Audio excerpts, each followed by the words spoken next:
Hay una velita prendida en la corona de Adviento, lo cual significa que ya pasó una semana en el tiempo que simboliza que estamos esperando el advenimiento de nuestro Señor Jesucristo.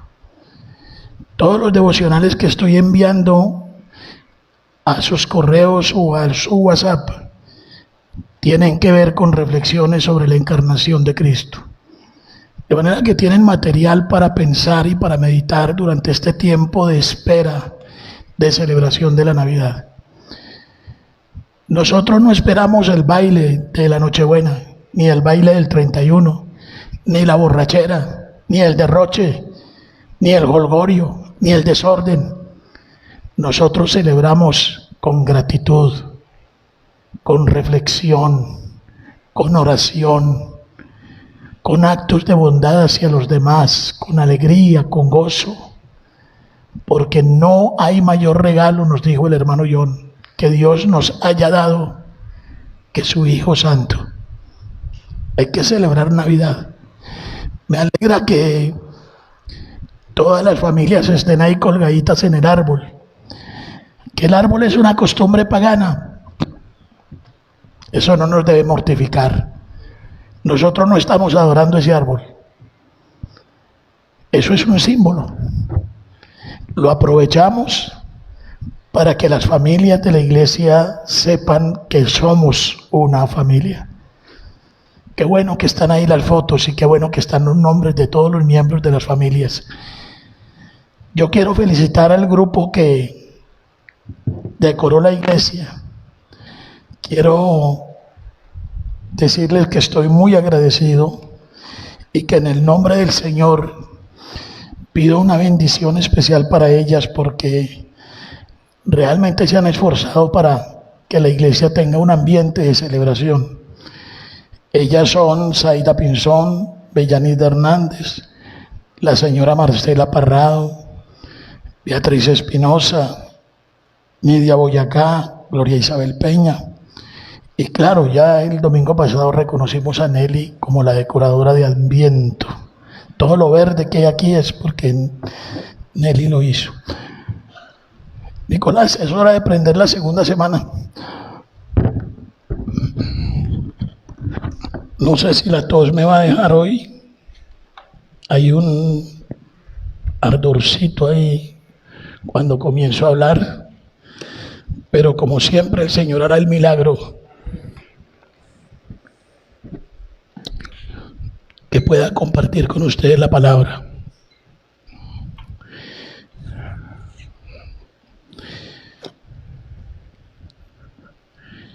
Esta tarde se nos casa Sebastián y me impresiona que está tranquilo, porque la mayoría de las veces el matrimonio como que aterra, especialmente a los hombres. Pero Sebastián está muy confiado en el Señor. Amén. Muy bien.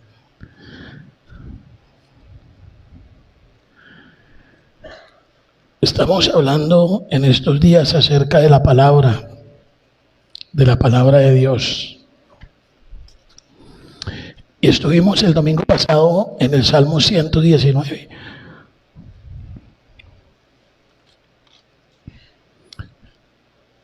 Y uno de los últimos versículos que leímos en el Salmo 119 fue el versículo 30, que dice: escogí el camino de la verdad. Oigan bien lo que dice el salmista. Escogí el camino de la verdad. He puesto tus juicios delante de mí. Me he apegado a tus testimonios, oh Jehová. Escuchen bien lo que están oyendo, lo que están leyendo. Me he apegado a tus testimonios, oh Jehová. No me avergüences. Por el camino de tus mandamientos correré, cuando tú ensanches mi corazón. Dios necesita cambiar nuestros corazones para que realmente podamos correr por el camino de los mandamientos de Dios. Quizá con este sermón vamos a concluir esta serie de enseñanzas acerca de la palabra de Dios. Son muy importantes. Abran sus Biblias en 2 de Timoteo. Encomendémonos al Señor. Padre Celestial, que tu Santo Espíritu me guíe, me fortalezca en el cuerpo, pero especialmente en el alma. Que controle mis pensamientos y mis palabras. Y a mis hermanos, que les des un corazón y una mente lista para escuchar y un deseo extraordinario por obedecer. Glorifícate en medio de nosotros y proclama la gloria de Cristo en el nombre de Cristo Jesús. Amén. Bien, 2 de Timoteo, capítulo 3. Vamos a ir lo más rápido que podamos. Gracias a mi hermano que dirigió muy bien y me entregó muy a tiempo el servicio.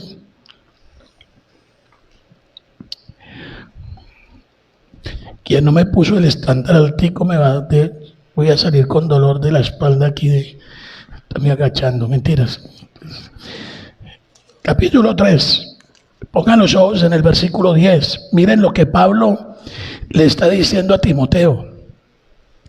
Pero quiero recordarles que esta carta fue escrita en la cárcel. Esta carta fue escrita cuando Pablo ya sabía que lo mataban. Solo estaba esperando el día en que lo ejecutaran. Los romanos, crueles como eran, no le habían asignado un día de sentencia. Lo habían sentenciado. Uy, gracias. Eso me va a ayudar mucho. Dios le pague. Los romanos eran crueles, no le habían asignado un día de sentencia, solamente le habían dicho, a usted le cortamos la cabeza, punto. ¿Cuándo? Eso no importa, usted solamente espere. Pero Pablo veía ya notaba que el momento de su muerte era inminente. Entonces, con mucho afán, con mucho empeño, con mucho ardor, le escribió a su pupilo, a su discípulo, su hijo directo, y le dice lo siguiente, ahí en el versículo 10 le dice, pero tú, Timoteo, has seguido mi doctrina.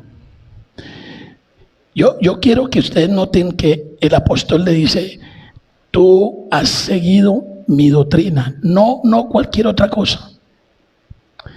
No mi carácter, no mi genio, no mi actividad, no mi forma de vivir, la forma de comer, la dieta, no. Has seguido mi doctrina. Has seguido mi conducta frente a esa doctrina. Has seguido el propósito que he tenido siempre de predicar a Cristo y a Cristo crucificado. Has seguido la fe. Y hay una parte de la palabra que dice que los hermanos, los fieles en la iglesia, deben mirar la fe de sus pastores, la fe de sus líderes e imitarlos. Dice, tú has seguido la longanimidad, el amor, la paciencia. Todo esto fruto del Espíritu Santo. Versículo 11. Tú has seguido mis persecuciones, mis padecimientos, como los que me sobrevinieron en Antioquía, en Iconio, en Listra, persecuciones que he sufrido, y de todas me ha librado el Señor. Versículo 2, es importantísimo. Miren esto, qué sentimiento con el que escribe Pablo a su hijo. Dice, y también todos los que quieren vivir piadosamente en Cristo Jesús padecerán persecución. Era como diciéndole, Timoteo, tú no te escaparás. Aquí es donde los evangelistas de la prosperidad, que niegan toda dificultad, que niegan todo problema, que niegan todo obstáculo. Yo no sé cómo explican esto. Porque aquí Pablo no le está diciendo a Timoteo: Timoteo, hijo mío, tú tendrás una vida primorosa. Tú tendrás un camino exquisito. Tú tendrás un camino de dicha, de gozo, de prosperidad, de dominio. No. Está diciendo: vas a sufrir. ¿Y por qué va a sufrir? Porque eso es lo que le pasa a todos los que quieren vivir piadosamente en Cristo Jesús. Si a usted no lo persiguen, si a usted no lo insultan, si a usted no lo maltratan, si a usted no lo discriminan, algo raro pasa. Lo normal es que lo maltraten. ¿Por qué? Porque llegó el santurrón. Llegó el que no echa chistes feos, llegó el que se escandaliza, llegó el que mantiene pegado la Biblia, llegó el que lambe ladrillo en la iglesia. El antipático. Aunque les aseguro una cosa: todos los que los critican y los persiguen anhelan sus bendiciones. Quieren los beneficios del Evangelio. Y quieren sentirse personas buenas al lado suyo,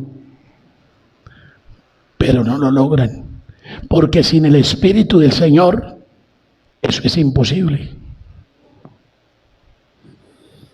Versículo 13: mas los malos hombres y los engañadores irán de mal en peor, engañando y siendo engañados.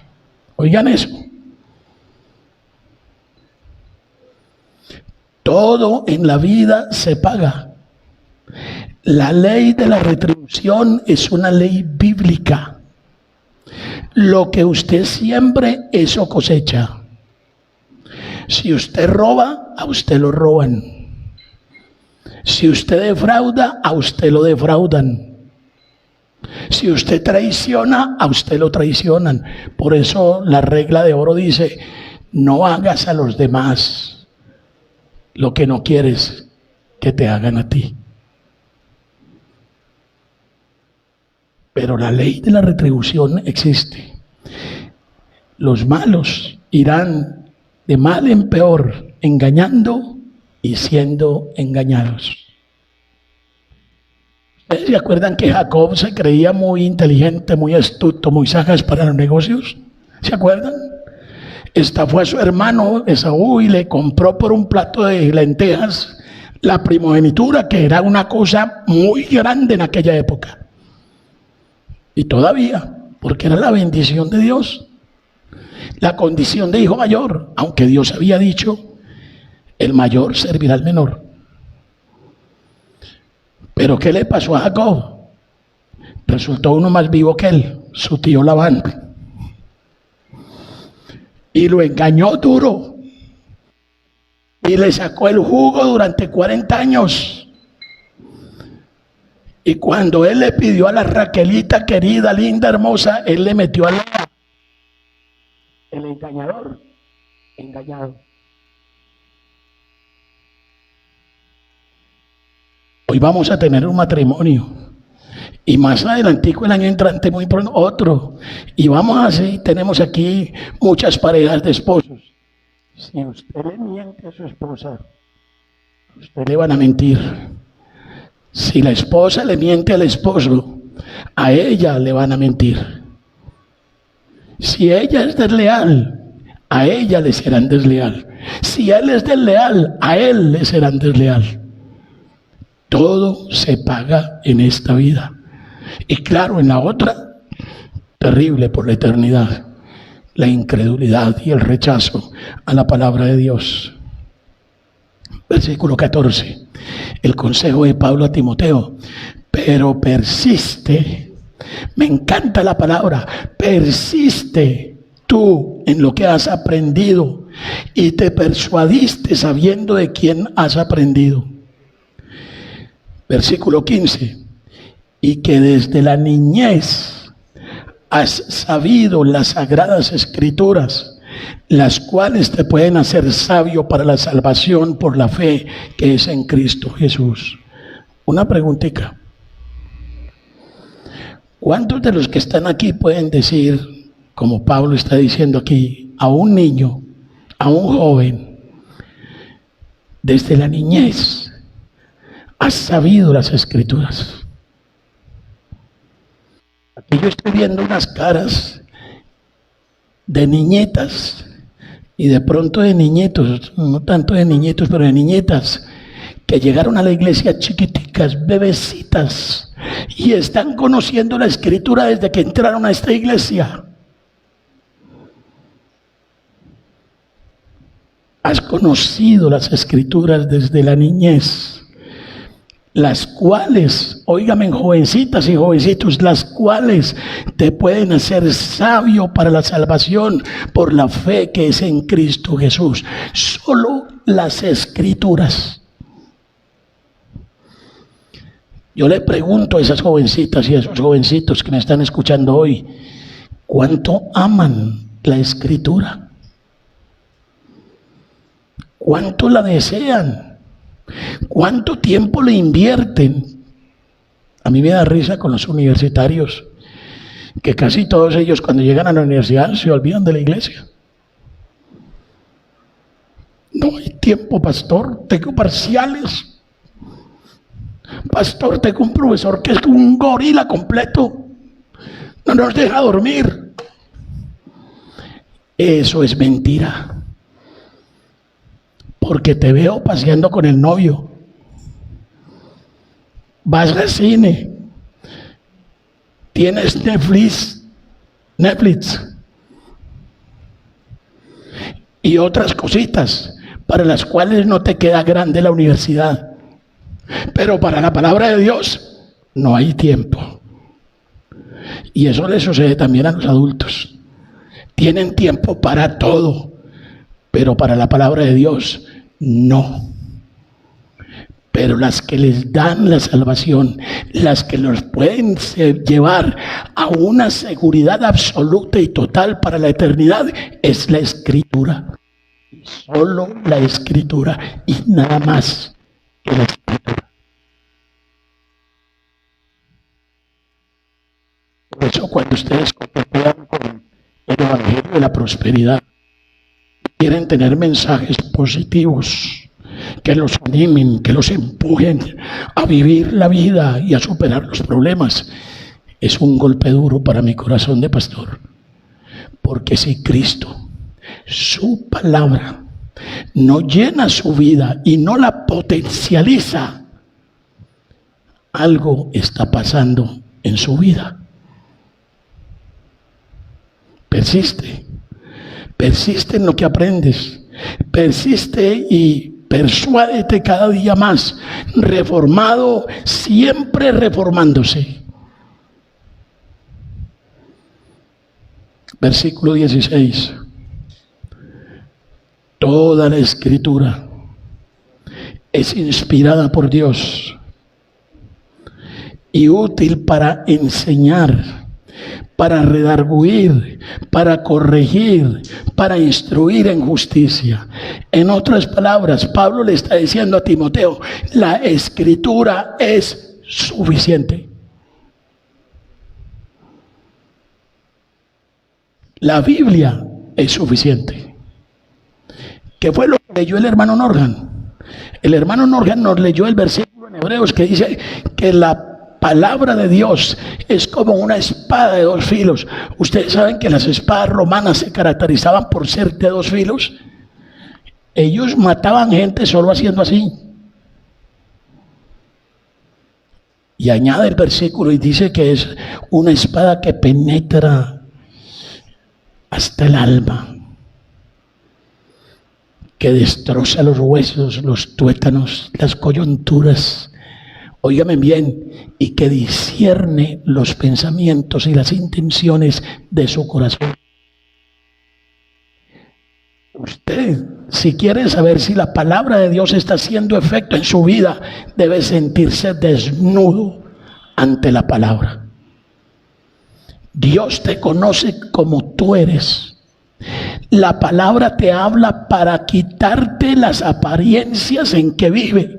Y la palabra te hace ver tal como tú eres. Si la palabra no surte ese efecto en tu vida, tú estás leyendo un libro cualquiera.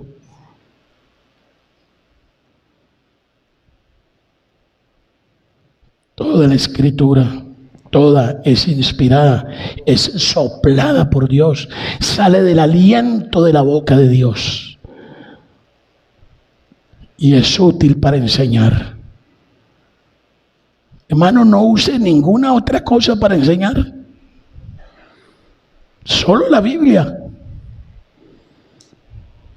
Si tiene que controvertir, controvierta a los que no usan la Biblia o la usan mal. Corrija, instruya. Y vamos a hablar de esta instrucción un poquito más adelante. Todo esto tiene un propósito, la palabra de Dios tiene un propósito.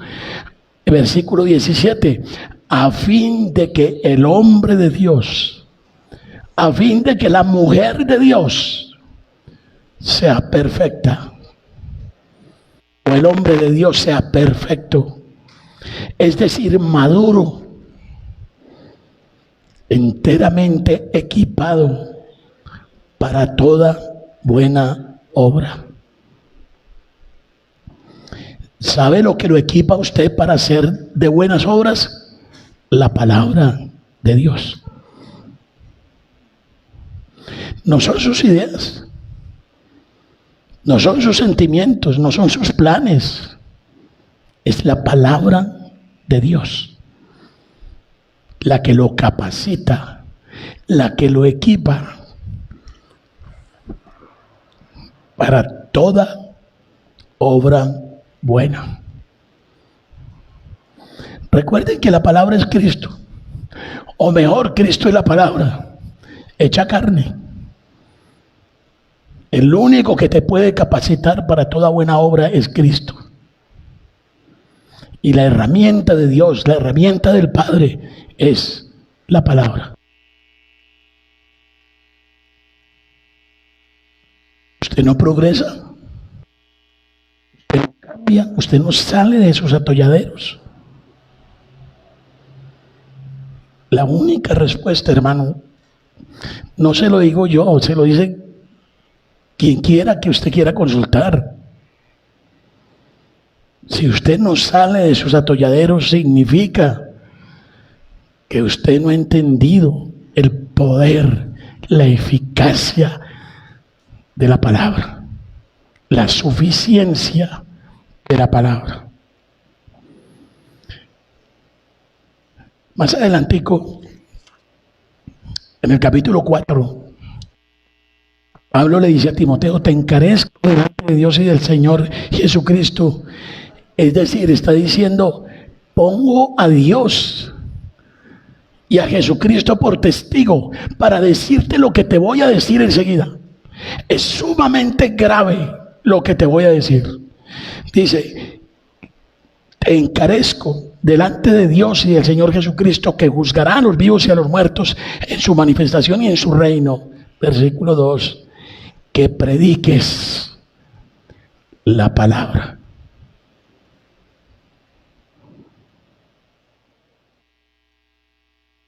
No hay nada más que predicar. Predica la palabra. Que instes a tiempo y fuera de tiempo, redarguye, reprende, exhorta con toda paciencia y doctrina. A continuación dice Pablo, porque van a venir tiempos en que la gente no soporta la buena doctrina, sino que teniendo comezón de oír, van a querer oír lo que quieren oír. El versículo 4 dice, y apartarán de la verdad el oído y se volverán a las fábulas.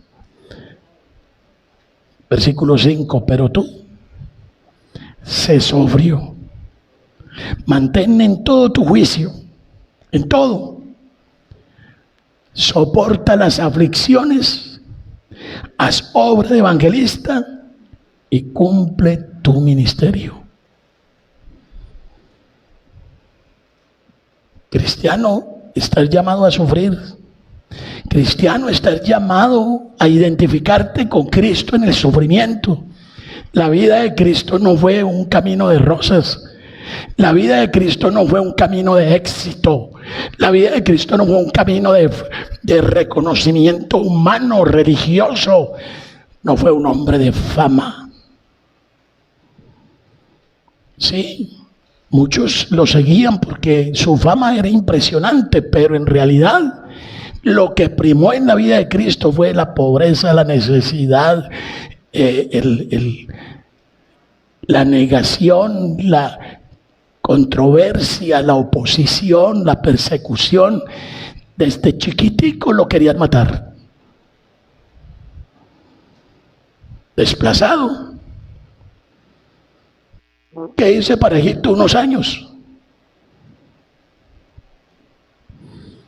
Sé sobrio, soporta las aflicciones, haz obra de evangelista, cumple tu ministerio.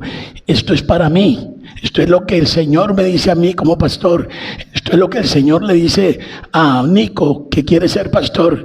Dice: Nico, sea sobrio, sea cuerdo, sea un hombre de juicioso pensamiento en todo, soporte las aflicciones, haga obra de evangelista, cumpla su ministerio. Maridos, soporten las aflicciones, sean de corazones generosos, tengan un amor sacrificial, amen porque quieren amar. El versículo clave de todo esto, indiscutiblemente, 2 de Timoteo 3, 16 y 17.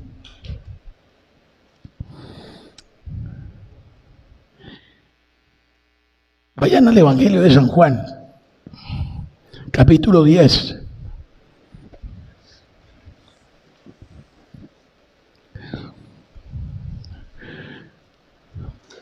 Versículo 35.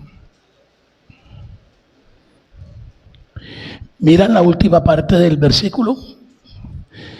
Tienen los ojos puestos ahí. Miren lo que dice en la segunda parte del versículo. Dice: la escritura no puede ser quebrantada. La escritura, ninguna cosa suya que quebrante la escritura es permitida. Ninguna cosa.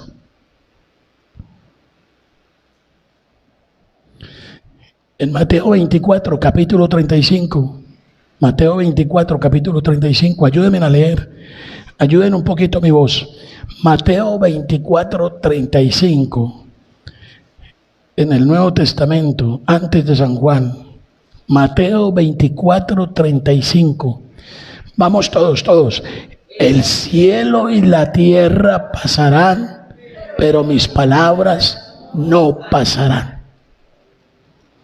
Lo que está escrito se cumple. Mucho se ha cumplido ya, pero lo que está por cumplirse se cumplirá. No pasarán. Pilato estaba inspirado cuando le respondió a los fariseos y les dijo: quod scripsi, scripsi. Lo que escrito está, escrito está. Porque los judíos querían que quitaran el INRI, el Jesús Nazarenus Reyes Judeum de la cruz. Jesús de Nazaret, rey de los judíos, lo querían quitar. No ponga eso ahí. Y Pilato les dice: lo que escrito, escrito está. Isaías 55, versículo 11. Isaías 55, 11. Hermano Ricardo, ¿quiere leer ese versículo, por favor? Con voz alta y fuerte. Así será mi palabra que sale de mi boca. No volverá a mí vacía, sino que hará lo que yo quiero y será prosperada en aquello para que lo adquiera. La palabra de Dios no volverá vacía. La palabra de Dios es una espada de dos filos. La palabra de Dios salva, sana, edifica, construye, pero también condena, destruye y mata.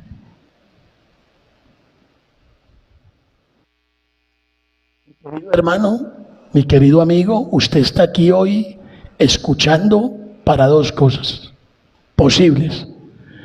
Una, para salvación, para edificación, o también puede estar escuchando para juicio y condenación. De todas maneras, Dios será glorificado. La palabra no vuelve vacía. Convénzase en que la palabra es la vida. El Señor Jesucristo identificó la verdad con la palabra escrita. Cuando hizo su gran oración sacerdotal, San Juan 17:17, Él dijo: santifícalos en tu verdad. Tu palabra es verdad. Hermanos, uno de los anhelos de todo cristiano es vivir en santidad. Y debemos vivir en santidad si queremos glorificar con nuestras vidas a Dios y a Jesucristo. Pero convénzase que la única fuente de santificación es la palabra de Dios, con la cual el Santo Espíritu lo hace cada vez más santo. Santo, apartado. Santifícalos en tu verdad, tu palabra es verdad. Recuerden que en el Evangelio de San Juan, en el capítulo 15, el Señor Jesucristo dice: ya vosotros estáis limpios por la palabra que os he hablado. El Salmo 119, no lo busquen, 160, si quieren anotarlo, anótelo en sus cuadernos. 119, 160 dice: la suma de tu palabra es verdad, y eterno es todo juicio de tu justicia. Y cada vez que nosotros hablamos o encontramos en la Biblia la palabra justicia, estamos hablando de Cristo, porque Cristo es el único justo. Cristo es el único que actúa en justicia. Cristo es el único recto entre los seres humanos.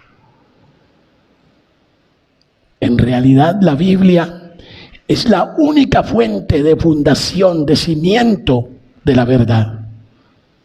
Cuidado con los peligros extremos.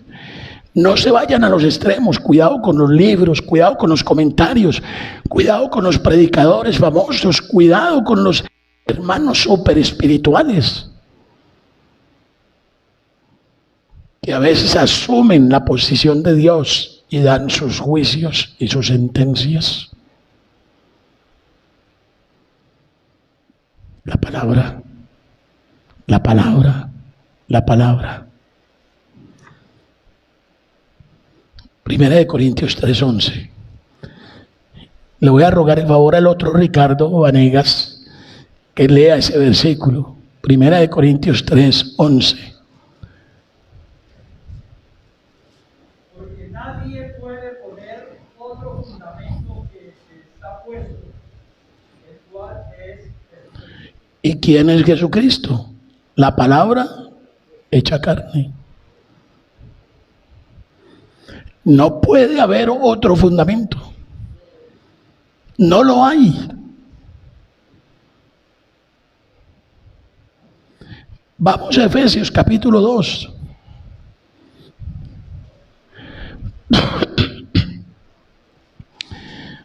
Versículo 19.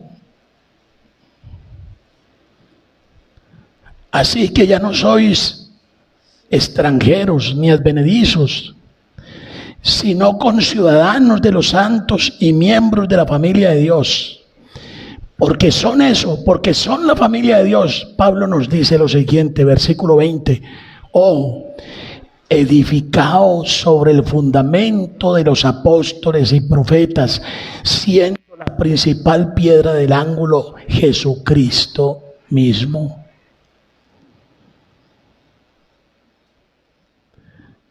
Queridos hermanos, yo sé que hay mensajes muy lindos. Yo sé que hay letreros encantadores. Yo sé que hay unas fórmulas que conmueven, que tocan el alma, que nos ponen a llorar. Pero hermanitos, esa no es la verdad. La verdad está en el testimonio de los profetas, Antiguo Testamento, y en el testimonio de los apóstoles, Nuevo Testamento. Nada más. Nada más. Sin perder ahí Efesios, vamos rápidamente a Mateo 16. Mateo 16.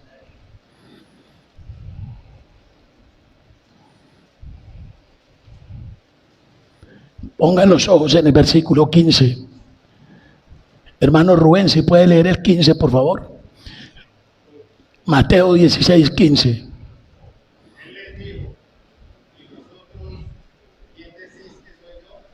La pregunta que le hace Cristo a los discípulos: ¿ustedes quién piensan que soy yo? Primero lo hizo al público en general, no. Digo, ¿qué dice la gente quién soy yo? Pero después le dice a los discípulos: ¿y ustedes qué piensan quién soy yo? Hermano Rubén, le da la respuesta, el versículo 16. Respondiendo Simón Pedro dijo: tú eres el Cristo, el Hijo de Dios viviente.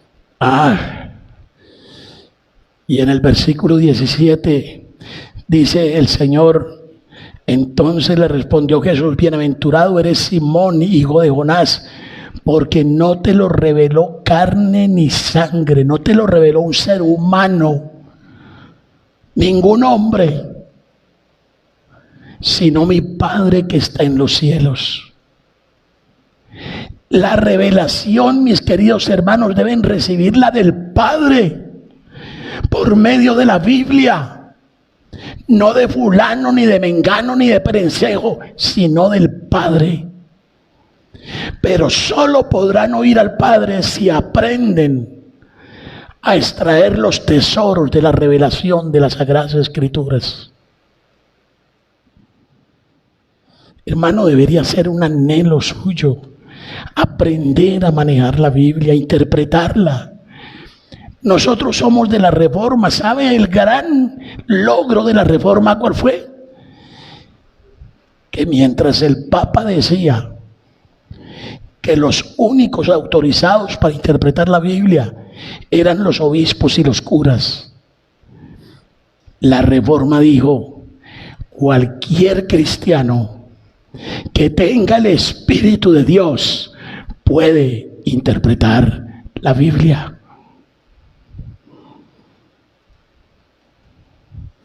Hay reglas para hacerlo, apréndalas. Pero si no le dedica tiempo a esto, ¿cuándo va a aprender? Ya deberíais ser maestros y todavía estáis chupando leche.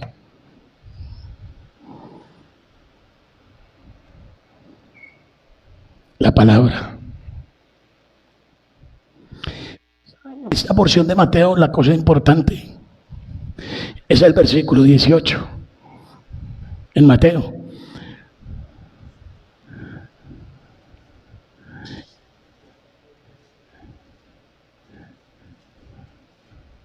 Norga, ¿puede leer el versículo 18?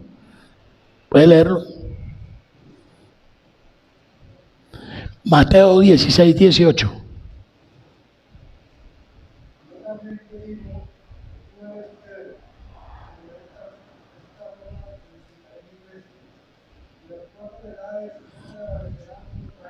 Oiga lo que está diciendo el Señor Jesucristo aquí. Dice a Pedro, le estoy diciendo: sobre esta roca, sobre lo que acabas de decir, no sobre Pedro, sobre lo que Pedro decía, edificaré mi iglesia. Y lo más importante no es que va a edificar la iglesia, sino que dice que las puertas del infierno no van a soportar el empuje de la iglesia. La palabra. La iglesia está basada sobre la palabra. La iglesia está fundamentada sobre la palabra.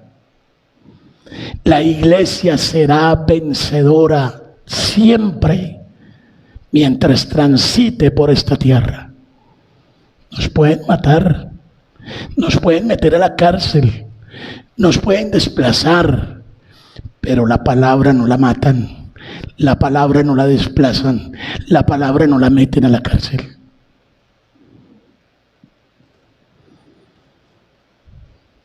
Volviendo entonces a Efesios 2. Edificados sobre el fundamento de los apóstoles y profetas, siendo la principal piedra del ángulo Jesucristo mismo. Miren lo que va a decir aquí la palabra de Dios. Miren, versículo 21. En quien todo el edificio, es decir, todo el cuerpo de Cristo, bien coordinado, va creciendo para ser un templo santo en el Señor. Versículo 22, en quien vosotros también sois juntamente edificados para morada de Dios en el Espíritu. ¿Y qué es lo que los edifica? La palabra. La palabra.